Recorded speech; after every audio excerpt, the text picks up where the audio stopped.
Y ganador de un gran premio como es el Wilkie Collins de novela negra.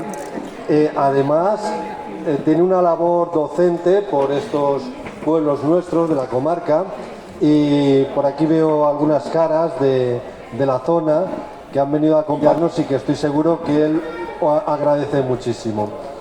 Entonces, sin más dilación, vamos a presentar esta novela que está caliente porque acaba de salir. A mí prácticamente me llegó hace un par de semanas y yo me la leí de un tirón prácticamente, porque es una novela que está escrita muy bien escrita, que tiene mucho interés, que es muy ágil, muy rápida, que tiene una serie de características que hacen que el lector esté deseando continuar página a página hasta el desenlace. Entonces vamos a preguntarle a él por una primera impresión de esta novela, ¿no?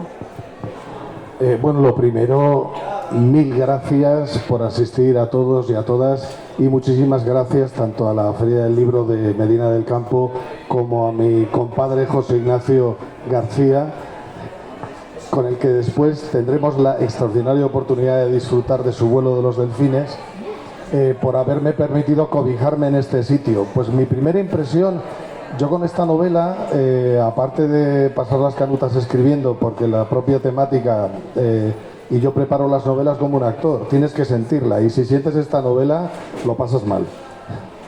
Ya sé que esto queda muy feo para alguien a quien le estás proponiendo que la lea, pero es que hay que ponerte en la piel del personaje y de los personajes para sentir la vida como ellos la sienten, y sentir sus conflictos, sentir sus dilemas, sentir su desesperación, y al mismo tiempo sentir el enorme pulso vital que nace en ellos, que vive en ellos, para lograr superar todos los obstáculos a los que se ven sometidos. A mí esta historia siempre me pasa un poco lo que decía Almudena Grandes. Lo primero suele ser una imagen o una voz que escucho dentro de mi cabeza, y en este caso hubo una imagen que va a tener mucha significación en la novela, que fue un momento en el que soy consciente de que alguien está dentro de un contenedor de basuras, está mirando por una rendija, y a través de esa rendija está viendo a dos policías, y yo siento que la persona que está viendo eso tiene, por un lado, necesidad de decir estoy aquí, ayudadme, pero al mismo tiempo siente miedo hacia esa misma policía. Entonces esa contradicción me quedó tan cautivado que incluso se me llegó a olvidar la pregunta fundamental, que es ¿qué hace esta persona donde debería estar la basura? A partir de ahí es donde arrancó el dilema, y empezaron a escucharse las voces y fueron apareciendo las imágenes. Bien, el título es La última canción de Alice Bren, ¿no? Cuando hablas de la última canción de Alice Bren, lógicamente vamos a ver un personaje que es Alice Bren, que es la protagonista, o quizá una de las voces protagonistas, porque hay más voces. Entonces, ¿por qué la última canción de Alice Bren? ¿Qué tiene que ver la música dentro de la novela? Tiene que ver todo, porque probablemente uno de los sentidos, junto con el olfato, esta mañana Roberto Lumbreras nos hablaba de la enorme capacidad evocadora del olfato, de la memoria olfativa, de esa memoria atmosférica, esta que está diluida porque todo parece que tiene que ser visual. Eso también le pasa a lo que oímos. Estamos tan ensordecidos que no somos capaces a veces de distinguir ese universo sonoro que nos acompaña. Y yo creo que aquí, si os preguntara a todos y a todas algún momento de vuestra vida especialmente crucial, seguro que ese momento está acompañado de una melodía, de una música, de un recuerdo sonoro, o bien porque la música estaba sonando, o bien porque para enfrentaros a ese instante vuestra memoria tiró de ese banco de imágenes y apareció una voz con una letra, con una canción que intentó de alguna manera poner orden en ese caos que estabais viviendo. Entonces la última canción de Alice Bren me vino porque probablemente, si hay algo que ilustra el universo afectivo de Alice, después entraremos a ver quién es Alice, que es la gran pregunta de la novela.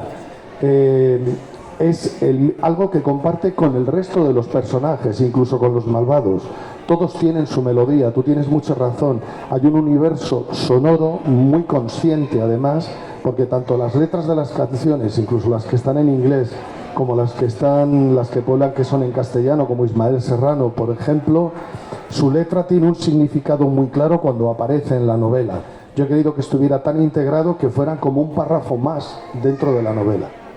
Me parece fundamental. ¿Por qué? Porque contribuye a crear esa especie de temperatura emocional constante que va a acompañar a la acción de la novela, porque no olvidemos que esto es una novela policial y criminal. En ese sentido, como tú has dicho, yo quise imprimir un ritmo cuajado de suspense, esto, que es una persecución constante, que intentaran dejar sin aliento a los lectores. Pero claro, cuando corres mucho y pierdes el aliento, corres el riesgo de que las emociones se queden atrás. Entonces ahí entraba la música especialmente, y los momentos en los que estamos condenados a pararnos porque a los personajes les toca parar, y de repente junto con esa memoria afectiva, emocional que trae la música, también viene la memoria del pasado, también viene todo lo que quedó atrás, que la novela es muy importante. Bien, la novela está dividida en 3 partes, como son las 3 fases de la mariposa, ¿no? Cuando es una larva, luego cuando es una crisálida y finalmente cuando se produce la metamorfosis y se convierte en una mariposa, ¿no?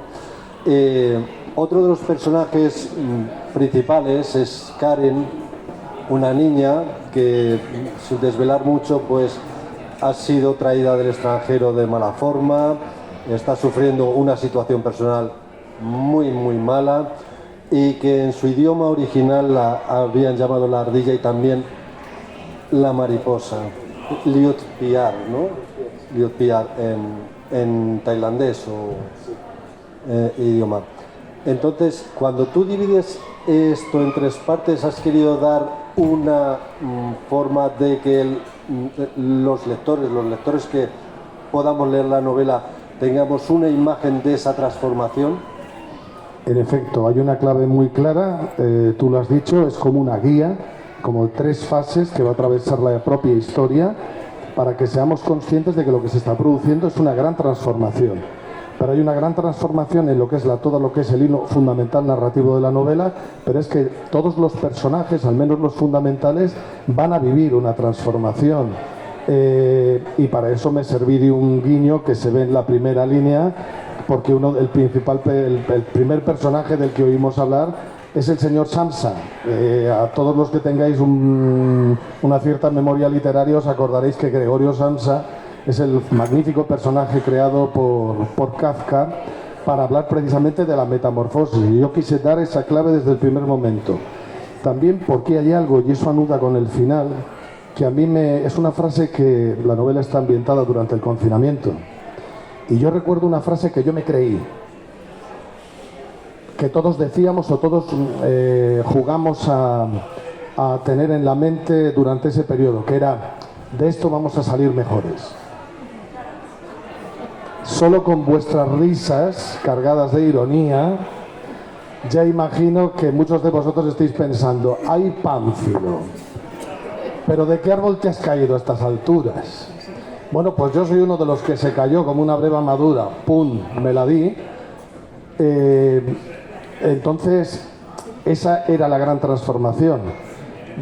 Quizá algunos soñábamos con que íbamos a ser capaces de tocar suelo y decir: no, este es el momento en el que tenemos que empezar a mirar a los ojos a los demás y mirarles con idéntico respeto que esperamos que ellos tengan hacia nosotros mismos. Desgraciadamente no ha sido así, parece que no va por ahí la cosa. Pero claro, la metamorfosis se dio.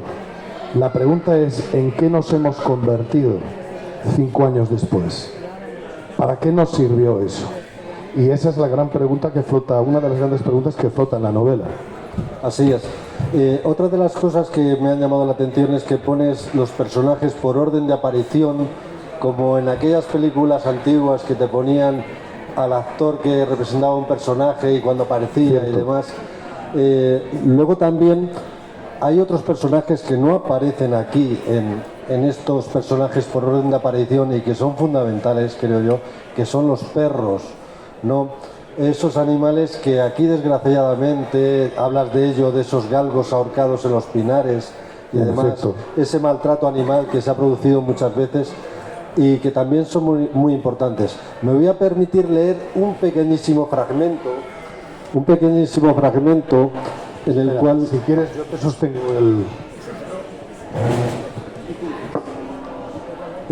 los ojos de Ortro se apagan. Sus párpados caen igual que las persianas oxidadas de una vieja tienda por cierre de negocio. Pero Karen intenta que los mantenga abiertos. Durante un segundo aún se ve reflejada en ellos, como en dos pequeños estanques. Incluso cuando se han cerrado por completo y la lengua del animal cuelga fuera de su boca, semejante a la señal de un libro que se ha terminado. Una lágrima espesa y larga, de cera derretida, le resbala por el rostro. La siente descender mientras la ve en el reflejo, y es igual que si llorara el doble. Pero no puede llorar, eso lo sabe desde hace mucho. ¿Por qué habría de hacerlo? Ya no puede. Sabe que no puede. ¿Derramar lágrimas? Sí. Llorar no, porque ya no siente pena por dentro, solo una rabia infinita que borbotea como metal fundido en una caldera. Y para llorar de verdad, la pena debe hacer hogar en el corazón, no fundirlo. Eso también se lo han robado, piensa mientras ve a Tatú alejarse, hablándole a Whistler, con el vaso de whisky en una mano y la jeringuilla vacía en la otra. Me parece una descripción absolutamente brutal. Tienes muchas de estas descripciones y de imágenes que nos hacen ver perfectamente cuál es la situación. Entonces, te hablaba de los perros. ¿Por qué los perros en esta novela? Pues mira, de alguna manera vino todo muy encaminado, porque si recordáis, como la novela está ambientada durante el confinamiento, recordaréis que de repente los animales de compañía, especialmente los perros, cobraron una dimensión.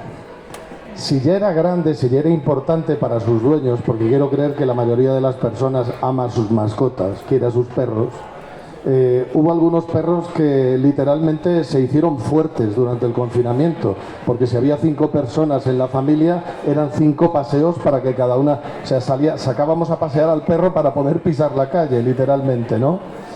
Pero por otro lado, aparte de que eso me permitía en esta atmósfera del confinamiento tener un reflejo de la presencia de los perros, por otro lado me permitía encontrar una argucia para que en un momento determinado, digamos, los criminales salieran a la calle sin ningún pudor. Claro, porque tú puedes sacar a pasear a un perro, otra cosa es que un perro puede ser un arma. Y entonces era el momento ideal en el que podías salir paseando literalmente un Colt del 45 atado a tu correa sin que nadie se diera cuenta ni nadie sospechara. Era simplemente no solo alguien pasando un perro, sino que además, jolín, menos mal, esa persona está pudiendo salir de su encierro. Entonces me pareció magnífico porque toda la novela está preñada de elementos que se pueden ver desde un punto de vista y desde el otro. En este caso, los animales para mí representaban, por un lado, esa conexión afectiva, lo que nos permitía conectar con la calle todavía, pero al mismo tiempo, como una moneda, tiene un reverso, claro.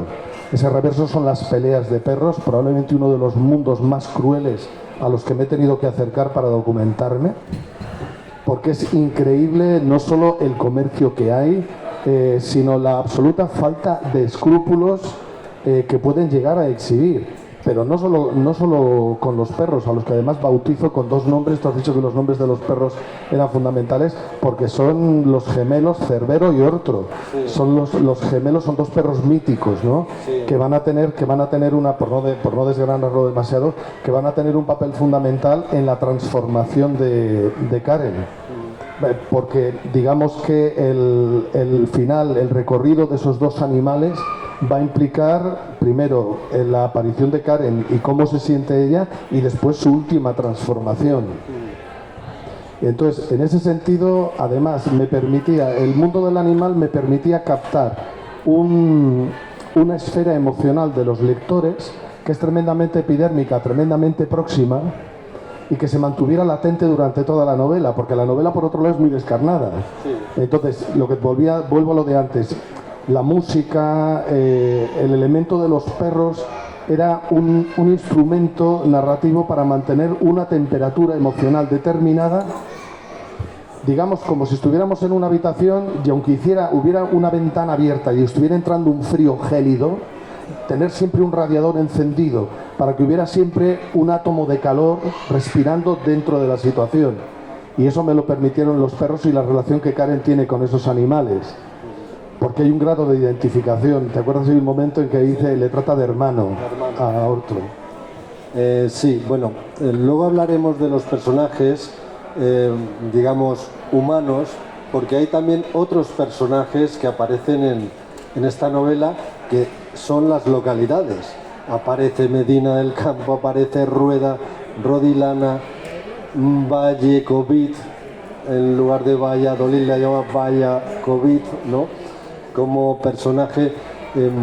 ¿Cómo te has acercado al mundo, sobre todo de las bodegas, que es muy interesante? ¿Cómo te has documentado? ¿Qué es lo que has hecho? Porque claro, tú conoces bien Rueda y supongo que tendrás personas que te han informado, que te hayan comentado, que te hayan contado sobre esto.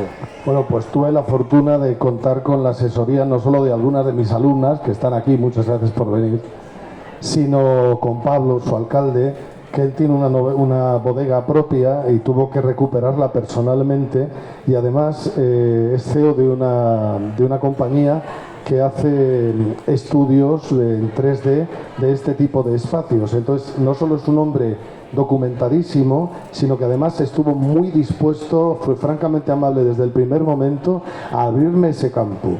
¿Por qué las bodegas? Pues por una razón fundamental.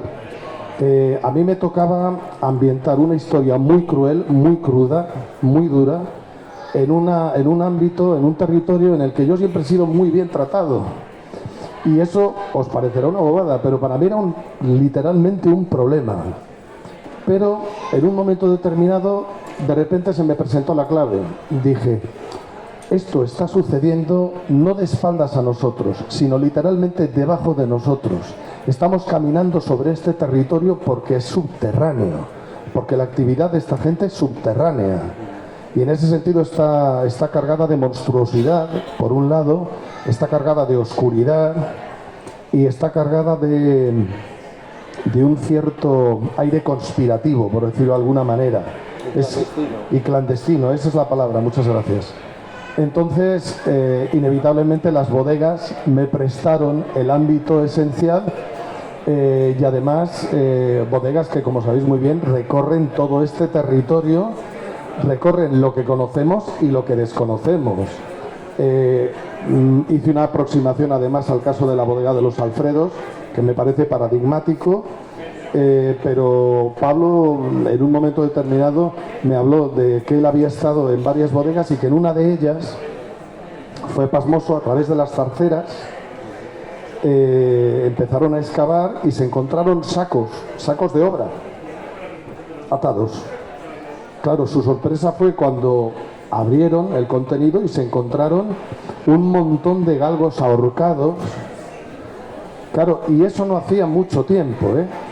Esto es lo más llamativo. Claro, eso conectaba el punto de la crueldad, la atmósfera de la crueldad, una crueldad muy cotidiana, muy próxima, en algunos casos culturalmente muy asumida por nosotros, porque seguro que no os estoy descubriendo nada nuevo. Esto que os estoy hablando de los galgos, lo conocéis, y lo conocéis a lo mejor incluso mucho mejor que yo, literalmente.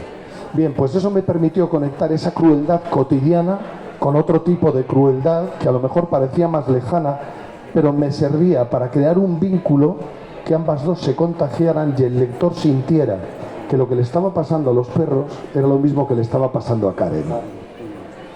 Y hacer que un mundo extremadamente grande, en el que parece que cuando el caso de esta chica, que además es una esclava sexual, como desgraciadamente cientos de miles todos los años, porque las cifras son escalofriantes.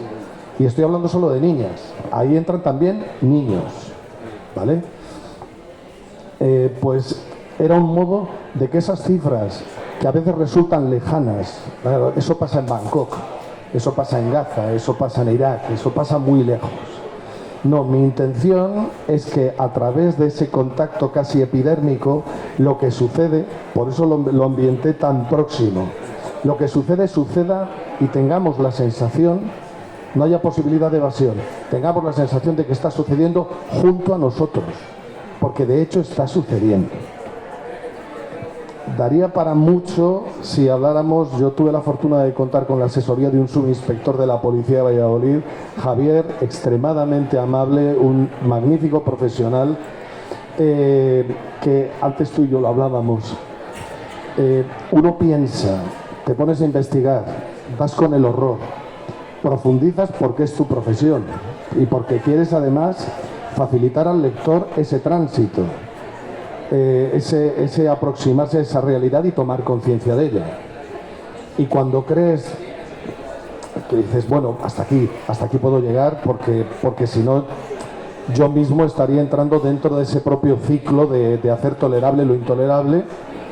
De repente él lo lee y dice, te has quedado corto. Corto tirando a muy corto. Lo que demuestra que el ser humano sigue teniendo una capacidad extraordinaria para, cuando crees que ha acabado el último sótano, la última mazmorra, de repente si buscas encuentras otra puertecita pequeña, la empujas y resulta que hemos sido capaces de construir otro sótano dentro del sótano, ¿no? Pero bueno, eso me permitió también descubrir en este personaje de Alice un latido moral, un latido de bondad, de compromiso con lo que debe de estar, con lo que debe de hacerse, con la lucha contra eso. Sí, hablando de esto, porque al final, desde el principio en la novela, los personajes se muestran de una manera, pero luego no es lo que parece ser.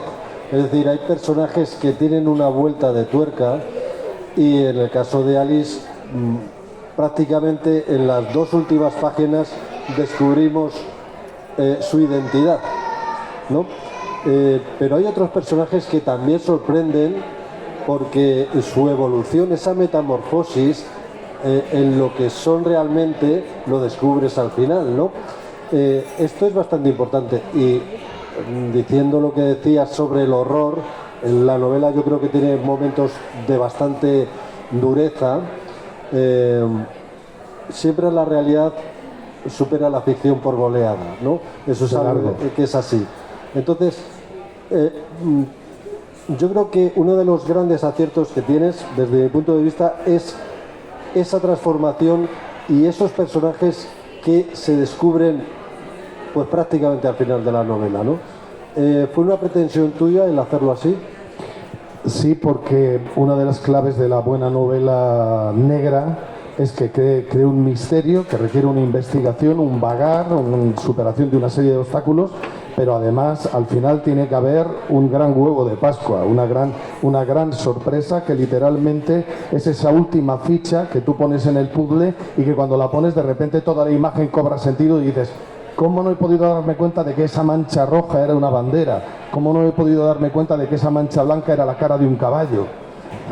Hasta el último momento. Yo creo que esa es una de las grandes claves que tiene que tener la novela negra, si está tejida con una buena dosis de suspense, que es la que te mantiene en vilo, literalmente, que era lo que yo buscaba. Pero también porque yo, que siempre tengo una mirada, no puedo evitarlo, haga género negro, haga género histórico, me da lo mismo, mi mirada, mi voz narrativa y mi mirada es por un lado poética y por otro profundamente social, es de denuncia. Yo aquí busco no solo digamos, entretener, permitir que el lector haga un viaje, es cierto, se angustie, se sienta perseguido, participe de la investigación, pero al mismo tiempo disfrute de las emociones, sino también que tome conciencia de lo que está sucediendo a su alrededor y que muchas veces no desconocemos por completo, ¿no? Entonces, en ese sentido, la mirada es, por un lado, poética. Hay momentos que además nos permiten rescatar y si te paras a pensarlo, permitir al lector descansar. Sí, desde luego. Porque la carrera es increíble. Sí, hay momentos que tienes que parar porque estás asfixiado. O sea, y te sientes tan mal de ver ese horror que necesitas un descanso. Por ejemplo, la relación que tiene Alice con una superiora que se llama Arya, como una especie de guiño a Martin de Juego de Tronos, en el cual pues habla de esa frase que dice que el dios, a ver, la tengo que leer porque no tengo tan buena memoria. El dios ha recibido lo que le correspondía y ahora uno debe morir. No sé si aquellos que han visto la serie Juego de Tronos o han podido leer en los libros de J.R.R. Martin, han visto a ese personaje que es Arya Stark, que en un momento determinado entra dentro de una especie de comunidad de los hombres sin rostro y que se dedican a... son como una especie de sicarios que les mandan matar y demás, ¿no? Entonces, el mantra de la superiora de Alice es lo que le dice, ¿no? Ya tienes tu conocimiento de lo que tienes que tener y ahora debes hacer lo que debes hacer, sería la conclusión, ¿no? En efecto, y además eso permite advertir ya al lector de que no solo el resto de los personajes van a sufrir una transformación y nadie es lo que parece aquí, ni siquiera la niña, ni siquiera la propia Karen, porque al final vamos a descubrir que es capaz de hacer otro tipo de cosas, sino que la propia Alice tiene esa especie de doble rostro que es muy importante. Todos los personajes, y eso es característico en mi narrativa, siempre todos mis personajes son poliédricos y generalmente esconden algo siempre detrás. A la vuelta de la esquina te pueden dar una sorpresa. Otra de las cosas a mí que me gustan mucho en la novela, empiezas con un capítulo 0, ¿no? Que claro, dices capítulo 0, ¿no? Si siempre se empieza por el capítulo 1. Podrías haberlo llamado introducción, prólogo, preámbulo, lo que hubieras querido, ¿no? Pero este capítulo 0, entre otras cosas, te pone en un ambiente determinado, en una atmósfera que tú quieres crear en la novela y que ves ya desde ese primer momento la dureza de esta novela, ¿no? Hablas de este señor Sansa que va a una fiesta, vamos a decir una fiesta, y lo que ocurre en esa fiesta, ¿no? Una de esas fiestas que en el confinamiento que después descubrimos que no habían sido una, que habían sido muchas y que había pasado pues lo que había pasado y probablemente lo que no sabemos que ha pasado. Sigue. Sí, bueno, lo cierto es que las veces que aparece el señor Sansa, a mí me crea un poco de angustia. No sé si te has dado cuenta de que crea angustia, tanto en el momento de la fiesta como posteriormente cuando le llaman por teléfono y cuando tiene que ir a su clínica, donde pues sucede una cosa que es bastante llamativa, ¿no? Sí, es que quería a ver cómo explicarlo sin hacer spoiler. Como os he dicho antes, yo quiero que todo esto que parece un universo lejano, nosotros que estamos cómodamente en nuestras casas, que nuestros hijos, que nuestras hijas van a los colegios, están en un ámbito seguro, bien, la mayoría de la gente en el mundo no disfruta de eso. Y eso o empezamos a tenerlo claro, empieza a salpicarnos y empezamos a tomar conciencia de que algo tendrá que ver nuestro bienestar con que el resto de la gente esté así, o nunca vamos a mover el culo, hablando mal y pronto, para transformar las cosas. Entonces, el señor Sansa permite hacer ese viaje. Es una persona que despreocupadamente se mete, digamos, en un ambiente tremendamente sórdido, pero no carente de sofisticación, que a mí es una mezcla que me atraía mucho, porque lo sórdido y la sofisticación en estos momentos en la sociedad van de la mano como si fueran hermanos gemelos y se disfrazan además, sino que además me permitía que cuando ese personaje volviera a su vida cotidiana, volviera impregnado de esa atmósfera de sordidez y poco a poco esa sordidez fuera ocupando esferas de su vida cotidiana. Y entonces ese chantaje al que literalmente se va viendo sometido es el que hace que tú como espectador, está muy feo decirlo, pero me encanta que te hayas angustiado. Porque ese era el efecto, claro, porque es que mientras la angustia sea la de los otros, va a seguir sin importarnos. Lo que importa es que de repente abracemos esa angustia y nos demos cuenta de que a lo mejor una de las primeras cosas que tenemos que hacer es entender. El otro día escuchaba, o el otro día hace un mes casi, a Manuel Rivas, que hizo una reflexión magnífica de su última novela, que curiosamente también es una novela negra, y decía que todos está mostrándonos una escena que había visto en un bar. Y entonces imaginaos el típico bar de Galicia, ya le voy poniendo un poquito el tunillo, y hay un paisano allí esperando y entra otro mal encarado, dando voces, y este hombre que está sosegadamente tomándose su albariño le dice: fíjate, he dado en pensar que es cierto que todos tenemos un monstruo dentro, pero acabo de darme cuenta de que tu problema es que lo llevas por fuera. Que es magnífico. Magnífico. Entonces, este es un poco Sansa. Es esa transformación de la que hablaba Kafka. Lo que pasa es que en este caso no es un hombre que se convierte en un insecto. Es un hombre que se convierte en otra cosa. En otra cosa que es peor que un insecto. En efecto. Ojalá estuviéramos en tiempos de Kafka. Pues sí. Hay otros muchos personajes que son muy interesantes, que son, digamos, los acólitos de Jägermeister, que es una figura que no aparece más que nombrada, que es muy curioso, pero que tiene mucha relevancia dentro de la novela. El maestro cazador. El maestro cazador, ¿no? Que si es tan dañino como la bebida esa Jägermeister, tiene que ser horrible. Hay mucho de universo alcohólico también. No puedes hacer una novela negra sin que el alcohol corra o fluya en algún momento. Sí, donde también aparecen otros elementos como son los tatuajes, como son, bueno, otra serie de cosas que es mejor que lo descubran, ¿no? Y bueno, lo que decía, que todos esos acólitos de Jägermeister están dibujados de una manera bastante precisa, aunque no se hable mucho de ellos, sin embargo son muy reconocibles, ¿no? Por ejemplo, Tatoo o Whistler o los Mr. Red y Mr. Blue, ¿no? ¿Cómo se te ocurre hacer esta digamos banda de gángsteres, por llamarlo de alguna manera, para darle forma a la novela, ¿no? Pues fíjate, fue relativamente sencillo, porque yo lo que me planteé fue, por supuesto, una cabeza directora, este maestro cazador que está constantemente en la sombra, y después el resto de los personajes me los planteé como personajes instrumentales. O sea, necesita un tipo despiadado y cruel, necesita un tipo brutal, necesita al mismo tiempo dos ejecutores que no hagan preguntas, y lo que fue más elaborado fue larvar las relaciones que se van descubriendo, sobre todo al final, porque esa es la gran sorpresa al final, ¿no?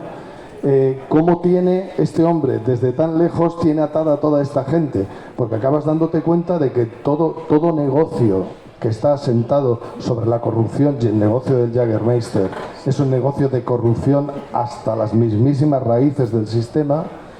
Se basa en un sistema de chantajes piramidal, literalmente. Siempre hay alguien que ha cometido un error o que ha querido algo y que ha hecho una jugada en falso, y a cambio de eso el que tiene la información va a hacerle pagar, literalmente. El Jägermeister es el más claro ejemplo de parásito chantajista que puede haber en esta sociedad, pero de la que hay unos cuantos. Otra de las cosas que, hablando de Tatoo, ¿no?, tiene un tatuaje que son los tres monos típicos que habréis visto, que es uno se tapa la boca, el otro los ojos y el otro los oídos, que es el no querer oír, no querer ver y no querer hablar. Pero a mí hay otra cosa que me llama mucho la atención, porque en un momento determinado de la novela dices que debería haberse tatuado otro mono, un cuarto mono, tapándose la nariz porque todo apesta, ¿no? Literalmente. Además, esos tres monos tienen un significado muy relevante, porque por un lado son los tres monos que tiene tatuado uno de los ejecutores, se llama tatuaje, claro. Literalmente.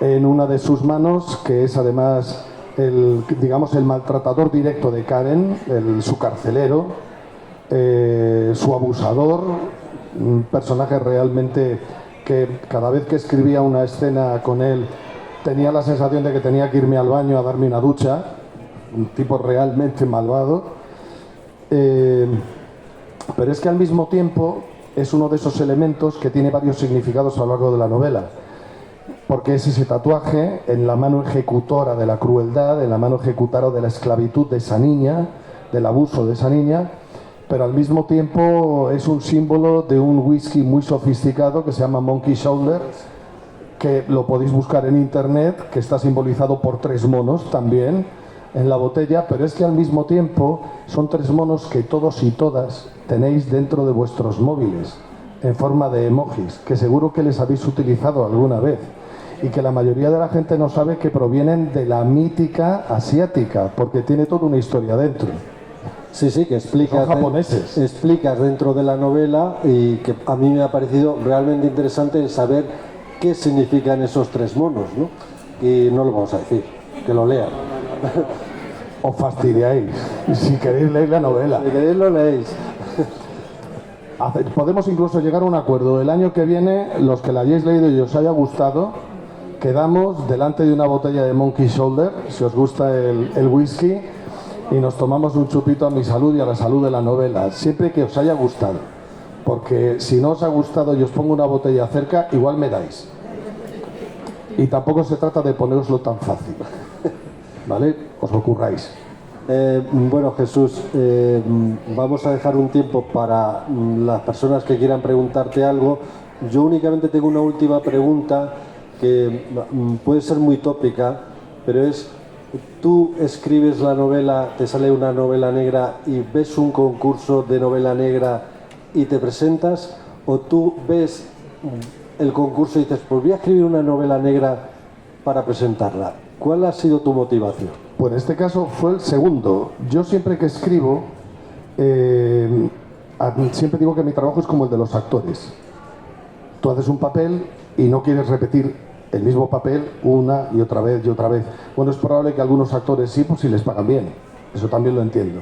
Pero si realmente eres un creador y te gusta indagar, lo que te gusta es enfrentarte a otro papel radicalmente distinto, salirte un poco de tu territorio y ver a dónde te lleva eso. ¿Qué ocurrió? El año anterior a mí me invitaron a presentar en el Desván de las Caracolas, que es cierto, en el Festival Tenerife Noir de novela negra.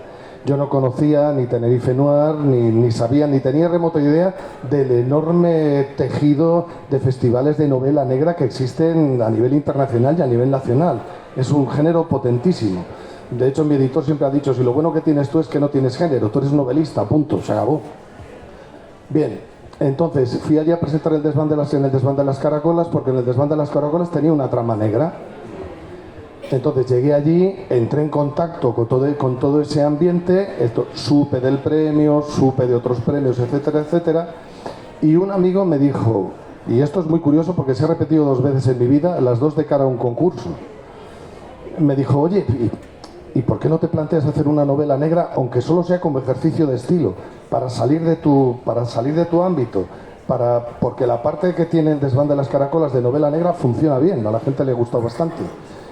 Y bueno, pues sí, no, en esos momentos estaba pensando más en una novela sobre las pinturas negras de Goya, o sea que algo negro había en el horizonte.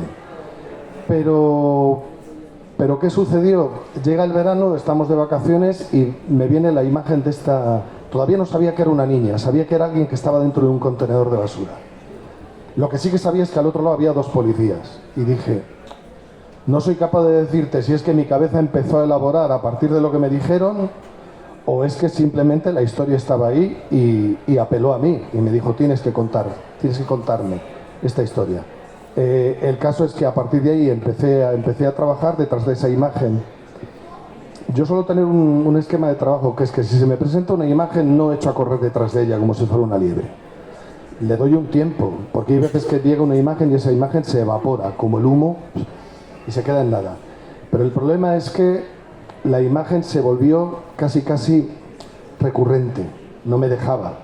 Y yo ya sé por experiencia que cuando una imagen o cuando un hecho, un suceso, empieza a llamar a mi puerta, como el cobrador del frac, y dice, no me voy a ir hasta que me hagas caso, lo mejor que puedo hacer es hacerla caso.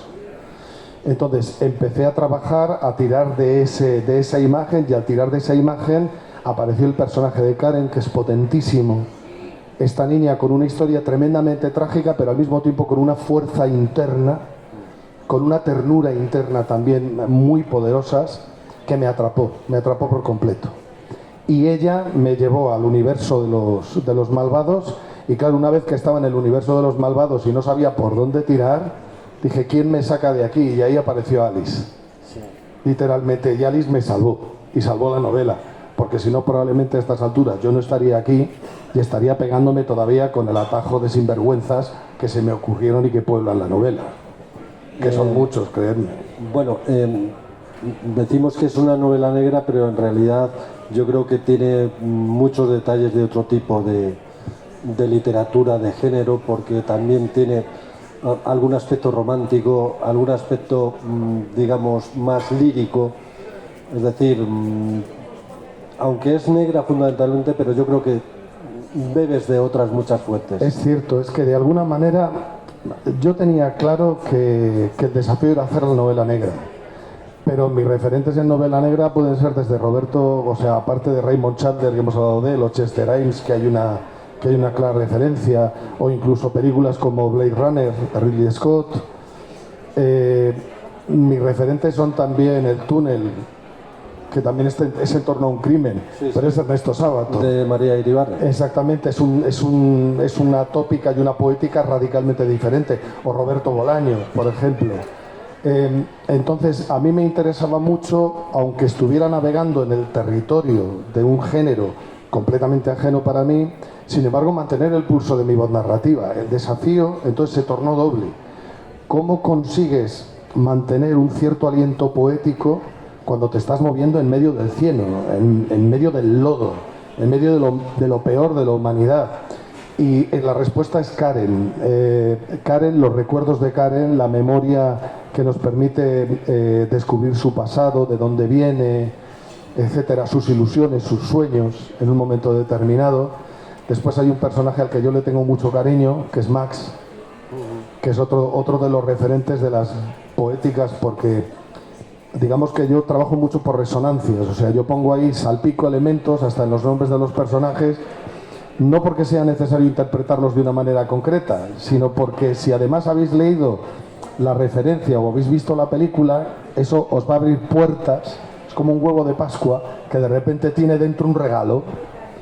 Entonces el personaje de Karen tenía varios regalos en forma de ternura, en forma de amistad, la amistad que tiene con el viejo Bu, por ejemplo, que es entrañable, que es un anciano. Esta niña viene de Myanmar, ha pasado parte de su infancia entre los basureros de Bangkok y en algunos de los lugares de los mercados de la calle de Patpong en Bangkok, que es uno de los lugares de mayor prostitución del mundo. Entonces, digamos que hay muchas referencias dentro. Una referencia es la que tú has dicho muy bien de Kafka, la otra es Alicia en el País de las Maravillas, porque Alice de alguna manera también se cae por un agujero, como la niña, como Karen. Ya, lo que pasa es que en este caso acaba en esa bodega de los horrores. Y también hay una tercera poética, que es la que me llevaba a Max, que es la del esperpento. Dos de las palabras que más escuché durante el confinamiento fue: esto es kafkiano y esto es esperpéntico. Y entonces dije, joder, qué fácil me lo han puesto. Ven para acá, Kafka, ven para acá, Valle Inclán, que me vas a ayudar. ¿Esto quiere decir que os tenéis que leer Luces de Bohemia o que os tenéis que leer La Metamorfosis para navegar esta novela? No, en absoluto. Pero sí es cierto que si os las leéis, y ambas dos son dos obras magníficas, vais a descubrir una serie de resonancias, de significaciones a mayores de las que son más explícitas en la novela. Y para mí eso era muy importante. Claro que es novela negra y claro que su misión es sumirnos en una investigación y hacernos galopar a galope tendido hasta encontrar la resolución y lograr salir del atolladero. Pero esto también es literatura. Yo creo que todos los escritores debemos defender la literatura. Y la literatura no solo es contar una historia bien, que es magnífico, es contarla aportando una voz que intente traernos algo nuevo, pero que al mismo tiempo sirva de canal, de conductor que recaude de todas las grandes voces que nos han precedido y que nos han enseñado a leer y a escribir. Bueno,